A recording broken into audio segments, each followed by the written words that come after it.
Ngayong araw ginanap ang libing ni Kabsat TV Sevillano. Dina Bonnevie hinatid na sa libingan ang asawa. Marami nga ang nakiramay, halos buong kalsada ay nasakop.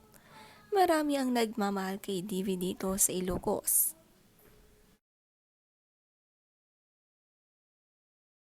Ang buong pambansang kapulisan ng Pilipinas ay nakikiramay po sa inyo.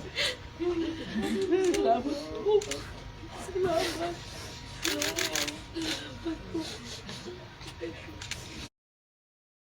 Nakakiyak nga ang huling pagsilip ni Dina Bonnevie sa kanyang asawa bago ialis sa kanilang tahanan.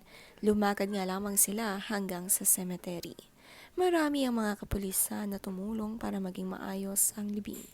Buong Pilipinas nga ang nakikiramay.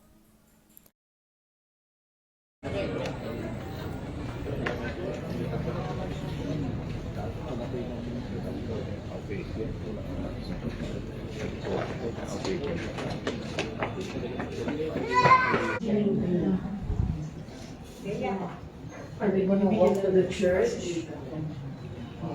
The church came there, but he decided to bless him.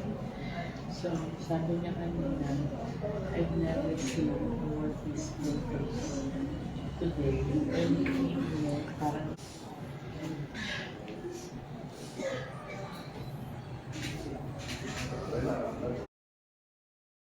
Ang mga anak, apo ni DV ay talagang humagulgol sa libingan. Mamimiss nga nila ng gusto ang nag-iisa nilang Papa DV.